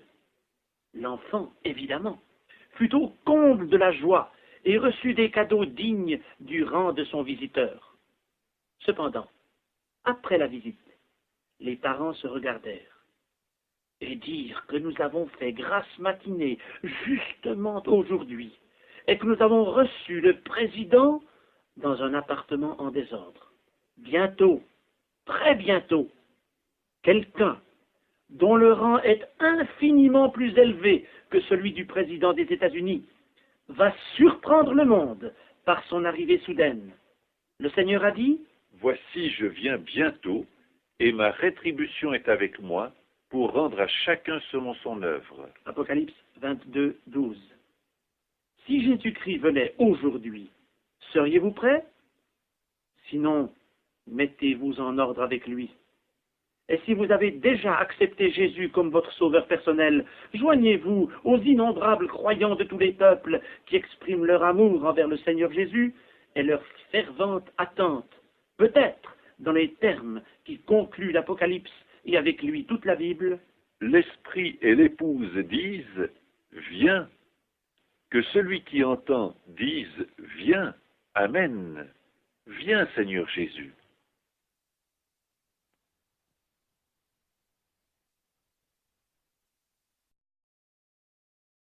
Reprendre ce message qu'il avait reçu de son maître et qui avait transformé sa vie? Il y a des similitudes de langage très marquées entre les paroles du Seigneur dans l'Évangile selon Jean et les phrases de l'apôtre dans ses épîtres. Car Jean ne s'est pas seulement imprégné du message de son maître, mais des expressions même qu'il employait. Il en est ainsi, par exemple, de l'appellation « mes petits-enfants » utilisée par Jésus-Christ pour ses disciples lorsqu'il se trouvait seul avec eux. Or, cette expression jalonne le message de la première épître de Jean. C'est au point que le docteur Scofield, dans ses commentaires de la Bible, établit son plan de cette épître sur la base de cette expression. Je cite ce plan. « Les petits-enfants en communion avec Dieu et entre eux » chapitre 1, verset 3 à chapitre 2, verset 11. « Les petits-enfants et leurs ennemis » chapitre 2, verset 12 à 27. « Les petits-enfants et le retour du Seigneur » chapitre 2, verset 28 à chapitre 3, verset 3. « Les petits-enfants en contraste avec les enfants du diable » chapitre 3, verset 4 à 24. « Les petits-enfants et les faux prophètes » chapitre 4, versets 1 à 6, les petits-enfants affermis et mis en garde, chapitre 4, verset 7 à chapitre 5, verset 19. Pourquoi l'apôtre insiste-t-il sur cette expression « petits-enfants » ? D'une part, il présente aux jeunes croyants leur Père céleste, ce Père avec qui ils peuvent avoir communion en vertu de l'œuvre de Christ son Fils, chapitre 1, versets 5 à 7. D'autre part, il sait que les convertis auxquels il s'adresse sont encore bien jeunes dans la foi. Peut-être que plusieurs d'entre eux sont des nouveau-nés en Christ. L'apôtre sait aussi que ces jeunes croyants sont vulnérables à l'esprit d'Antéchrist, cet esprit diabolique qui règne déjà dans le monde. Chapitre 2, versets 18 et 22. Ils doivent apprendre à ne pas ressembler à Caïn, dont le cœur était si plein de haine qu'il a tué son frère. Chapitre 3, verset 12. Ils doivent aussi discerner les esprits pour être préservés des fausses doctrines. Chapitre 4, versets 1 à 6. Leur foi doit s'affermir pour triompher du monde. Chapitre 5, versets 1 à 4. Enfin, il importe qu'ils soient gardés des idoles, telles que l'amour de l'argent, l'orgueil, bref, tout ce qui, dans le cœur du croyant, prend la place du Dieu véritable. Chapitre 5, versets 20 à 21. Mais comment ces petits-enfants dans la foi grandiront-ils dans la connaissance de leur Seigneur? Car il faut qu'ils passent de l'enfance à l'adolescence, puis à l'âge adulte, dans le domaine spirituel bien sûr. C'est ce que l'apôtre exprime au chapitre 2, versets 12 à 14. Je vous écris, petits enfants, parce que vos péchés vous sont pardonnés à cause de son nom. Je vous ai écrit, jeunes gens, parce que vous êtes forts et que la parole de Dieu demeure en vous et que vous avez vaincu le malin. Je vous ai écrit, pères, parce que vous avez connu celui qui est dès le commencement. Nous l'avons dit, les petits-enfants sont vulnérables à toutes sortes de dangers. Mais les jeunes gens deviennent capables de résister à la tentation et de vaincre le malin. Et les pères peuvent engendrer de nouvelles vies en Christ, autrement dit, amener d'autres personnes au salut. Or, seule la parole de Dieu mise en pratique peut opérer cette croissance. Prenons donc soin de la lire assidûment, c'est-à-dire de nous nourrir de l'Écriture sainte. Ainsi, nous deviendrons des croyants fermes et forts, discernant les esprits, déjouant les ruses du diable et luttant résolument pour la cause de Christ. Et il y a plus encore. Si la parole de Christ nous remplit, nous aurons à cœur de la faire connaître à d'autres. Penchons-nous une fois encore sur un parallèle entre l'Évangile selon Jean et l'Épître de Jean. Le verset le plus connu de la Bible est celui de Jean 3, 16. Car Dieu a tant aimé le monde qu'il a donné son Fils unique, afin que quiconque croit en lui ne périsse point, mais qu'il ait la vie éternelle. Voyons maintenant l'Épître de Jean, aussi chapitre 3, aussi verset 16. Nous avons connu l'amour en ce qu'il a donné sa vie pour nous. Nous aussi, nous devons donner notre vie pour les frères. Ces deux versets de Jean 3, 16 sont donc intimement liés. Dieu n'a pas épargné son Fils, mais il l'a donné pour nous sauver. À notre tour donc, de ne pas épargner notre vie, mais de la donner pour nos frères, les hommes qui ne connaissent pas Dieu, afin qu'aucun d'entre eux ne périsse, mais qu'ils parviennent à la vie éternelle. Deux tableaux ont fait la célébrité de Steinberg, un peintre allemand du XVIIIe siècle. Le premier s'intitule « La petite danseuse tzigane » et le deuxième « La crucifixion ». Ces deux œuvres, apparemment sans rapport entre elles, sont pourtant liées par les circonstances qui les ont vues naître. L'artiste avait choisi comme modèle une jeune fille tzigane. Pendant qu'elle posait, elle avait tout loisir de regarder les premières ébauches du tableau de la crucifixion de Christ, auquel Steinberg travaillait à la même période. Elle fit alors à l'artiste une remarque toute simple. Il devait être un homme terrible pour être condamné de cette manière. Eh bien non, répondit le peintre, c'était au contraire le meilleur des hommes qui ait jamais vécu. Il est mort pour tous les autres. Mais alors, dit la jeune tzigane, est-ce qu'il est aussi mort pour vous? Cette question bouleversa Steinberg.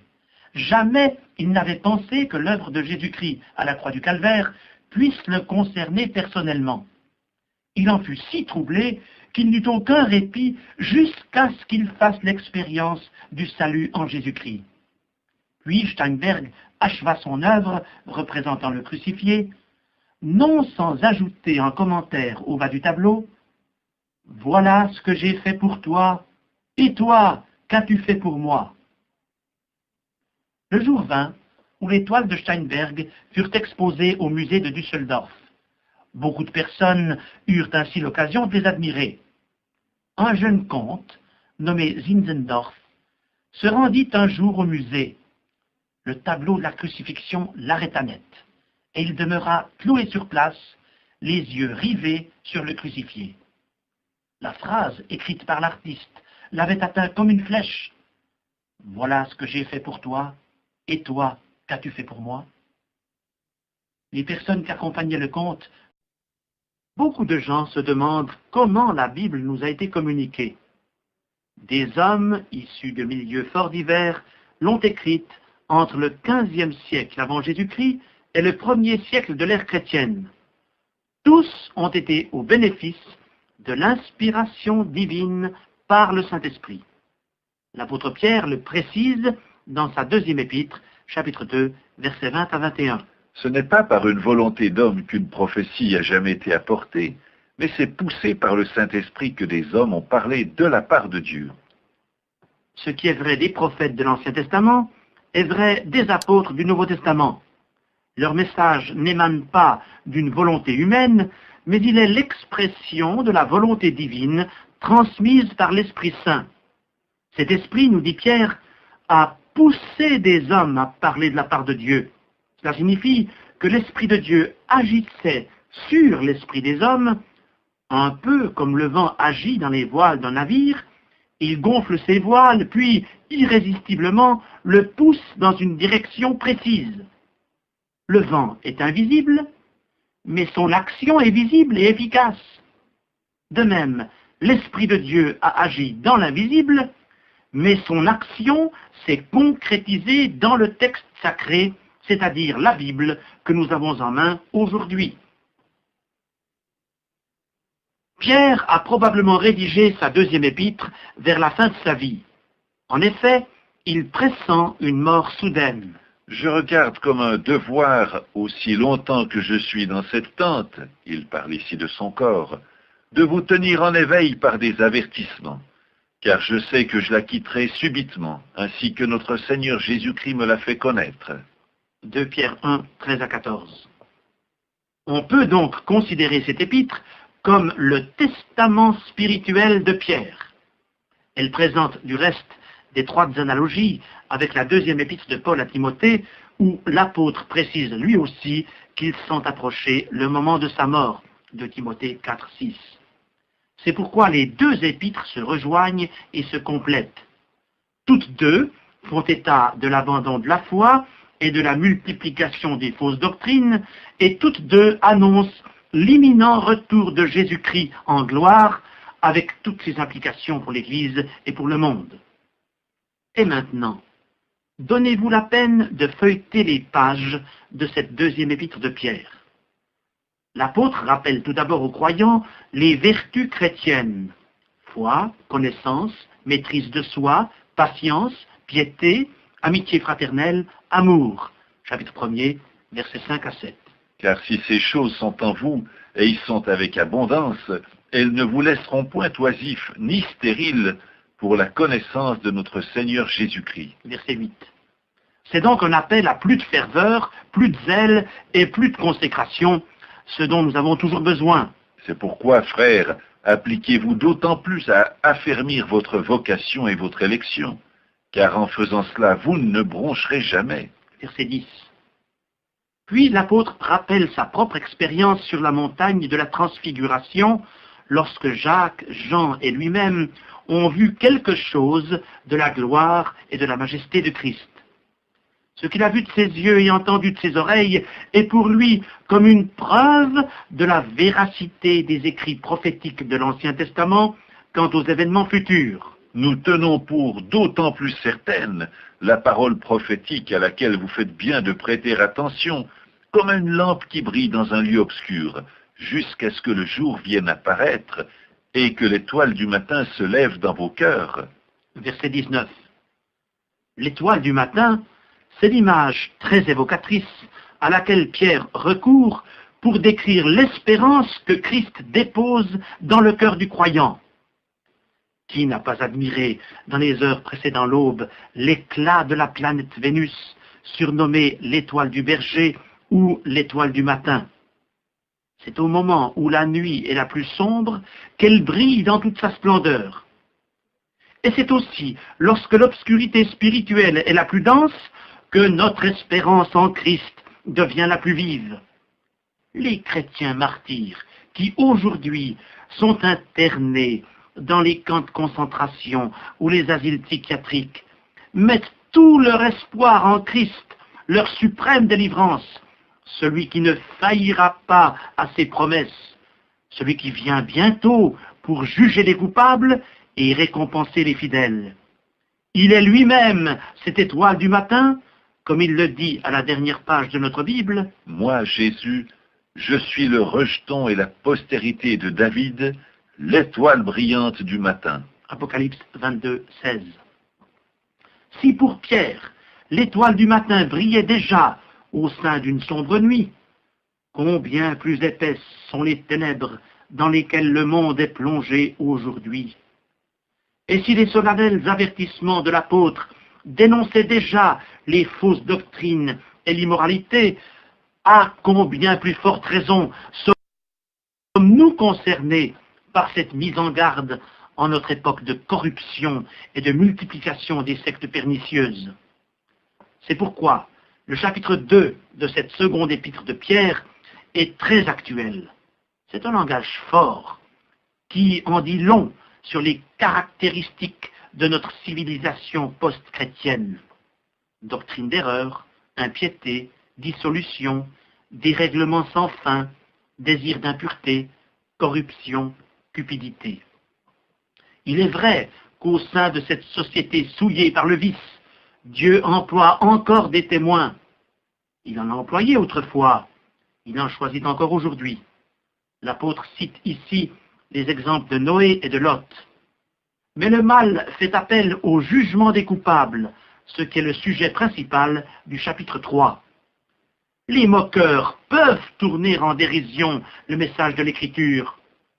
Les philosophes peuvent penser que rien n'a changé depuis que le monde est monde. Mais le jugement divin devra s'accomplir, et malheur à ceux qui ne se seront pas mis en ordre avec Dieu. Les cieux et la terre d'à présent sont gardés et réservés pour le feu, pour le jour du jugement et de la ruine des hommes impies. 2 Pierre 3, 7. Un employé de la municipalité de Londres avait été chargé d'entretenir la gigantesque horloge qui domine Fleet Street, au cœur de la cité. Alors qu'il nettoyait l'horloge, la manche de sa veste s'est prise dans l'engrenage. Il a crié au secours, mais sa voix n'a poursuivi leur visite. Et c'est le gardien chargé de la fermeture du musée qui l'arracha à sa contemplation. Mais Zinzendorf était devenu un autre homme. Il avait accepté Christ comme son sauveur. Dès lors, il lui consacra sa vie et sa fortune. Il fonda l'église morave et les missions qui en dépendent, et de nombreux serviteurs du Seigneur partirent jusqu'aux extrémités de la terre pour y proclamer l'Évangile, amenant ainsi des milliers d'âmes au salut en Jésus-Christ. Zinzendorf avait été vaincu par l'amour de Dieu au travers de l'œuvre d'un artiste, lui aussi devenu chrétien. Avez-vous ouvert votre cœur à l'amour de Dieu, cet amour qui avait gagné tour à tour la jeune tzigane, le peintre et le comte, cet amour qui a saisi des millions d'âmes depuis 20 siècles? Acceptez le message de l'amour de Dieu. Lorsque vous l'aurez accepté, c'est par amour que vous offrirez votre vie à Jésus-Christ pour gagner d'autres personnes à cet amour. Nous avons connu l'amour en ce qu'il a donné sa vie pour nous. Nous aussi, nous devons donner notre vie pour les frères. Tel est le message du disciple de l'amour dans l'épître de l'amour, cette première épître de Jean que nous vous invitons à relire tout à nouveau.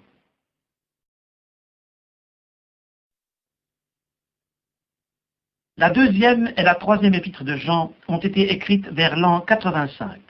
Ce sont les deux livres les plus courts du Nouveau Testament. Peut-être est-ce en raison de leur brièveté, respectivement 13 et 15 versets, que l'on n'en parle pas très fréquemment et que les exégètes les ont souvent laissés de côté, comme s'ils avaient préféré commenter des épîtres plus substantielles. Pourtant, ces deux épîtres complètent admirablement l'ensemble des écrits du Nouveau Testament, et la première épître de Jean en particulier. Dans sa première épître, l'apôtre Jean a développé surtout le thème de l'amour de Dieu et de ses effets dans le cœur du croyant. Dans ses deuxième et troisième épîtres, il associe l'amour à la vérité. En effet, le mot vérité apparaît 10 fois dans ces 28 versets. Ce mot vérité est parfois fort mal compris. L'homme moderne, malgré ses connaissances philosophiques étendues, ne sait parfois plus ce qu'est la vérité. Et il pourrait aujourd'hui poser la question que Pilate, le gouverneur romain, avait posée à Jésus-Christ. Qu'est-ce que la vérité? Jean 18, 38. Et pourquoi ne sait-on plus au XXe siècle ce qu'est la vérité? D'une part, parce que quelque chose a été faussé dans l'esprit humain, au point qu'on préfère les compromis aux absolus, et qu'on s'efforce de s'aligner sur plusieurs vérités comme s'il en existait plusieurs. Cette situation ambiguë a fait dire à Jean Cocteau « Je suis toujours un mensonge qui dit pourtant la vérité ». Et comment l'homme en est-il arrivé là? Son esprit, perturbé et déséquilibré par le péché, est devenu esclave de Satan. Le menteur est le père du mensonge. Jean 8, 44. Le Nouveau Testament déclare Le monde entier est sous la puissance du malin. Première épître de Jean, chapitre 5, verset 19. C'est-à-dire, le monde entier est sous la puissance de Satan. Bientôt Satan s'incarnera dans un super-homme perfide que l'apôtre désigne sous le nom d'Antéchrist. Première épître de Jean, chapitre 2, versets 18 et 22, deuxième épître de Jean, verset 7. Qui séduira le monde entier par des prodiges mensongers, 2 Thessaloniciens, chapitre 2, verset 9. Or, le premier mensonge de l'Antéchrist, nous dit la deuxième épître de Jean, est de nier la venue historique de Jésus-Christ, et en particulier son incarnation dans le sein de la Vierge Marie. Car plusieurs séducteurs sont entrés dans le monde et ne déclarent pas publiquement que Jésus-Christ est venu en chair. Celui qui est elle, c'est le séducteur et l'Antichrist. Deuxième épître de Jean, verset 7. Mais pourquoi le diable et ses agents contestent-ils avant tout l'œuvre historique du Fils de Dieu? Parce que Jésus-Christ est venu pour condamner le mensonge et libérer les victimes de Satan. Il est lui-même la vérité divine, souveraine, capable de nous révéler le Dieu véritable. N'a-t-il pas dit? Je suis le chemin, la vérité et la vie. Nul ne vient au Père que par moi. Jean 14, 6. Comment Jésus nous introduit-il auprès de son Père? Par son œuvre expiatoire à la croix et par sa parole. Christ, qui est la vérité personnifiée, nous a remis une parole de vérité, la Bible. Et lorsque cette parole divine opère son œuvre en nous, elle nous libère progressivement du mensonge, nous transforme et nous sanctifie. Tout cela pour que nous devenions des hommes nouveaux, Créés selon Dieu, dans une justice et une sainteté que produit la vérité. Éphésiens 4, 24. Revenons maintenant à l'association amour et vérité que l'on découvre dans ces deux épîtres de Jean. Peut-être cette association vous surprend-elle. Eh bien, songez un instant au mariage. Un couple ne goûtera pas une union véritable s'il y a manque de vérité entre les deux partenaires. L'amour vrai, selon Dieu, n'a rien de commun avec l'amour qu'on appelle libre, qui n'engendre que tromperie, mensonge, adultère et vice, avec tout leur cortège de tragédies. De même, l'anomalie de l'amour sans la vérité se retrouve sur un autre plan, celui de l'Église chrétienne au sens large du terme. L'écuménisme fait fausse route en proposant l'unité sans la vérité, car on ne peut s'aimer et s'unir réellement que sur le terrain de vérité des Écritures. Comment des croyants qui ont des convictions différentes sur les vérités essentielles de la foi peuvent-ils s'unir sans arrière-pensée?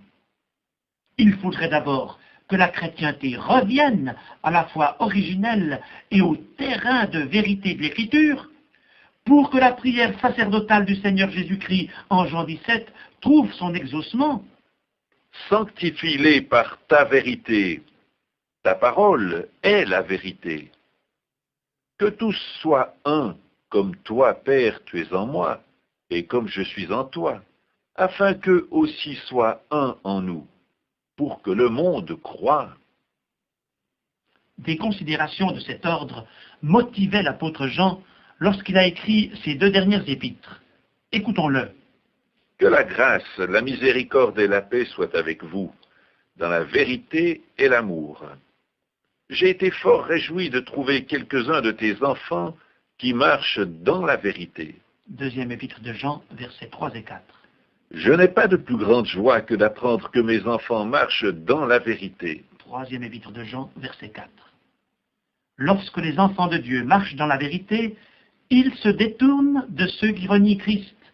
Si quelqu'un vient à vous et n'apporte pas cette doctrine, ne le recevez pas dans votre maison, et ne lui dites pas salut, car celui qui lui dit salut participe à ses mauvaises œuvres. Deuxième épître de Jean, versets 10 et 11. Et ne pensons pas que ce message ne nous concerne plus, car, à travers les destinataires de ces épîtres, l'apôtre Jean s'adresse à toute l'Église de Jésus-Christ. Qui étaient-ils donc, les premiers destinataires de ces exhortations? Jean a envoyé sa deuxième épître à une dame qui élevait ses enfants dans la foi. d'où la salutation en tête de cette lettre. À Kyria, l'élu, et à ses enfants. Il se pourrait aussi que cette expression Kyria, mot grec qui veut dire dame, évoque une communauté d'Asie mineure et ses enfants, les membres de cette Église. Quant au mot l'élu, il fait certainement allusion à l'élection divine qui est le privilège de chaque enfant de Dieu. La troisième épître était destinée à un homme influent nommé Gaius qui accueillait les chrétiens dans sa maison. À Gaius, le bien-aimé que j'aime dans la vérité. Bien-aimé, tu agis fidèlement dans ce que tu fais pour les frères, et même pour des frères étrangers, lesquels ont rendu témoignage de ton amour en présence de l'Église. Troisième épître de Jean, versets 5 et 6. Le nom de Gaius était assez courant à l'époque, mais il est possible que ce correspondant de Jean ait déjà été mentionné dans l'Épître aux Romains écrite 30 ans auparavant. Paul disait alors de lui, « Gaius, mon hôte et celui de toute l'Église vous salue. » Romains 16, 23.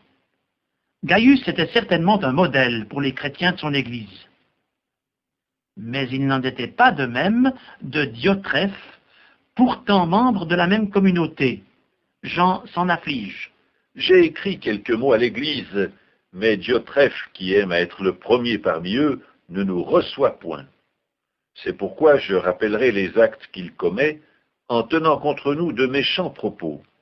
Non content de cela, il ne reçoit pas les frères, et ceux qui voudraient le faire, il les en empêche et les chasse de l'Église. » Troisième épître de Jean, versets 9 et 10. Hélas, ce qui est arrivé au 1er siècle se reproduit trop souvent au 20e. Que de Diotrephe aujourd'hui, qui aiment à se mettre en avant et jouer un rôle de premier plan. Que de Diotrephe qui refuse de se soumettre au conducteur spirituel et même à l'autorité de la foi apostolique. Là encore, la marche chrétienne dans l'amour et la vérité implique que les Diotrephes soient dénoncés dans leurs actes et jugés par l'Église, afin que rien ne nuise à la cause de Christ. Heureusement que, dans l'Église de Jésus-Christ, il n'y a pas seulement des Diotrephes, il y a aussi des Démétrius. En effet, la troisième épître de Jean se poursuit sur une note très positive, verset 12. « Tous, et la vérité elle-même, rendent un bon témoignage à Démétrius. Nous aussi, nous lui rendons témoignage. » Nous ne connaissons que peu de choses au sujet de Démétrius, puisque le Nouveau Testament ne lui consacre que ce seul verset. Mais cette courte citation en dit long. Tous rendent un bon témoignage à Démétrius. Peut-être que les dons de Démétrius n'étaient pas aussi brillants que ceux de Diotrephe. Sans doute faisait-il moins de bruit et jouait-il un rôle plus effacé. Mais la vérité était honorée et le Seigneur était glorifié par ce fidèle membre de l'Église dont le témoignage devait être édifiant et propre à gagner des âmes à la cause de Christ. Chrétiens, qui êtes à l'écoute en cet instant, quel rôle jouez-vous dans l'Église du Seigneur? Celui de Diotrephe, l'homme orgueilleux et plein de lui-même, ou celui de Démétrius, le témoin humble et fidèle? Le Seigneur vous invite à suivre les traces de ce témoin peu connu de l'Église primitive, afin que tous, et la vérité elle-même, rendent de vous un bon témoignage. Oh, que le Seigneur donne à chacun de nous de devenir un Démétrius et que nous apprenions à marcher dans l'amour et dans la vérité.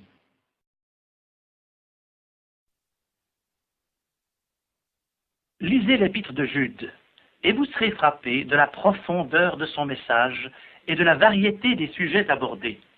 En 25 versets, Jude nous a beaucoup donné. Il faut reconnaître que les écrits apostoliques sont d'une densité exceptionnelle.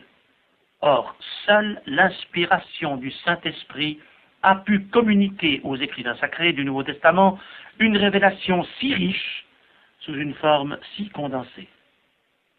Jude était, comme l'apôtre Jacques, le frère du Seigneur Jésus. Mais il ne se prévaut pas de cette relation familiale lorsqu'il prend la plume pour exhorter, instruire et avertir l'Église du Seigneur.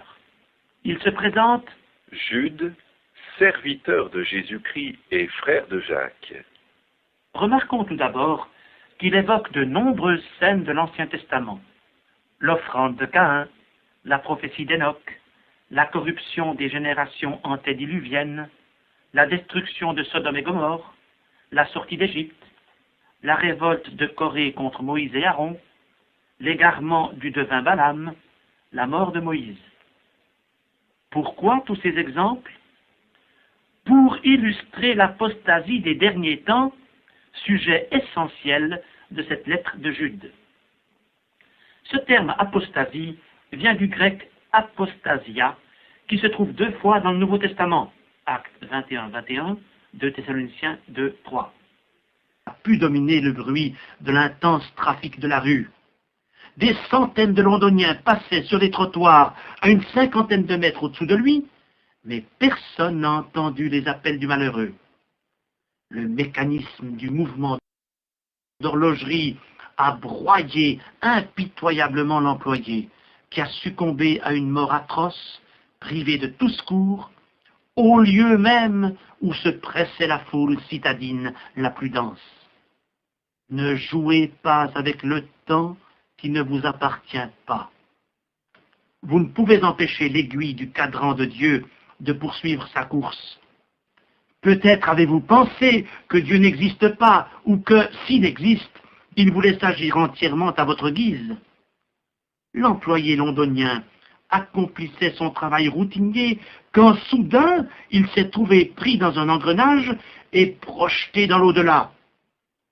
Et si pour lui c'était un accident imprévisible, pour vous ce sera différent, car Dieu vous a prévenu. L'horloge de Dieu est en mouvement et l'heure des règlements de compte approche indubitablement. Le jugement divin surviendra comme un bouleversement cosmique qui broie tout sur son passage. Ne vous laissez pas surprendre par les châtiments divins. Demain, Dieu jugera. Aujourd'hui, il aime et il patiente. Auriez-vous défié son amour ou joué avec sa patience? Auriez-vous cru que Dieu ne tiendrait pas parole et que ses décrets annoncés autrefois ne s'accompliraient pas? Que dit l'apôtre Pierre, chapitre 3, verset 9? Le Seigneur ne tarde pas dans l'accomplissement de la promesse, comme quelques-uns le croient, mais il use de patience envers vous, ne voulant pas qu'aucun périsse, mais voulant que tous arrivent à la repentance. Jésus-Christ, le Fils du Dieu vivant, ne veut pas votre malheur et votre perdition. Il patiente dans son amour, et aujourd'hui, il vous offre la possibilité d'un salut parfait et éternel, moyennant un acte personnel de repentance. Laissez-vous arrêter par sa grâce et arracher à la condamnation éternelle pendant que c'est encore possible. Cependant, si le monde s'achemine de manière irréversible vers la catastrophe universelle du jour de Dieu, nous, chrétiens, nous n'avons pas à trembler comme ceux qui refusent de se mettre en règle avec Dieu. La deuxième épître de Pierre précise ce que le Seigneur attend de nous: la piété, la pureté, la patience, la paix. C'est pourquoi, bien-aimés, en attendant ces choses, appliquez-vous à être trouvés par lui sans tache et irréprochable dans la paix. Croyez que la patience de notre Seigneur est votre salut. 2 Pierre 3, 14 à 15. Chrétiens, vivons-nous dans la réalité en attendant les choses qui doivent arriver bientôt? Si Jésus-Christ revenait en cet instant, nous trouverait-il sans tache, irréprochable et dans la paix? N'avons-nous pas à nous examiner nous-mêmes et à conformer notre vie aux critères de sa sainte parole? Dans la conclusion de son épître, versets 17 à 18 du chapitre 3, l'apôtre propose aux croyants un programme précis pour l'épanouissement de leur vie spirituelle. Vous donc, bien-aimés qui êtes avertis, tenez-vous sur vos gardes, de peur qu'entraînés par l'égarement des impies, vous ne veniez à déchoir de votre fermeté, mais croissez dans la grâce et dans la connaissance de notre Seigneur et Sauveur Jésus-Christ. À lui soit la gloire, maintenant et pour l'éternité. Amen. À la fin de ce bref exposé de la deuxième épître de Pierre, nous ne pouvons qu'exprimer ce vœu que vous puissiez, que nous puissions tous croître dans la grâce et dans la connaissance de notre Seigneur et Sauveur Jésus-Christ. Alors, notre vie et notre témoignage serviront à la louange et à la gloire de notre bien-aimé Sauveur qui revient bientôt.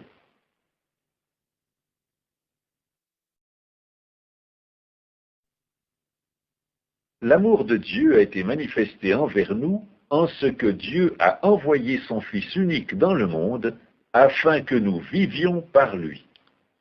Ce texte de la première épître de Jean, chapitre 4, verset 9, pourrait, me semble-t-il, résumer cette épître. En effet, le premier objectif de l'apôtre était de sensibiliser ses lecteurs à l'amour de Dieu et à ses effets dans la vie du croyant. On ne s'étonnera donc pas de trouver 37 fois le mot « amour » ou le verbe « aimer » dans ces 5 chapitres. Si l'apôtre insiste tant sur ce thème, c'est qu'il en était rempli, lui, le premier. Pourquoi?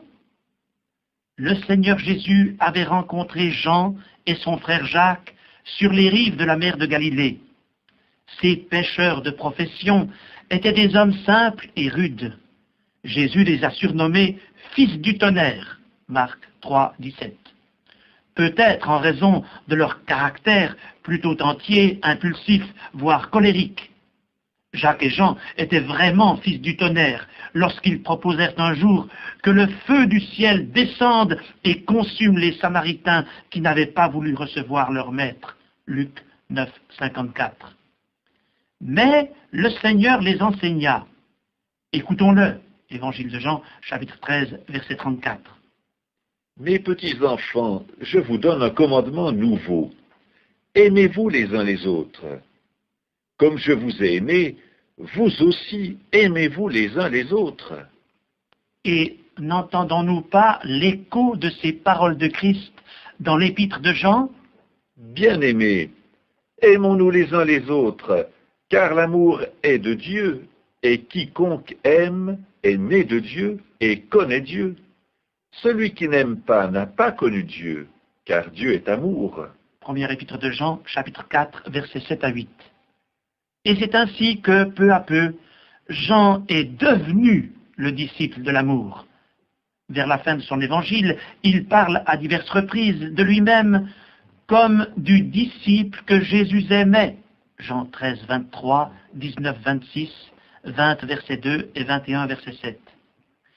C'est dire à quel point l'amour de son Seigneur l'avait pénétré et transformé. Et lorsque 50 ans plus tard, il prend la plume pour exhorter les croyants, le Saint-Esprit l'inspire à développer ce thème. N'était-il pas particulièrement bien placé pour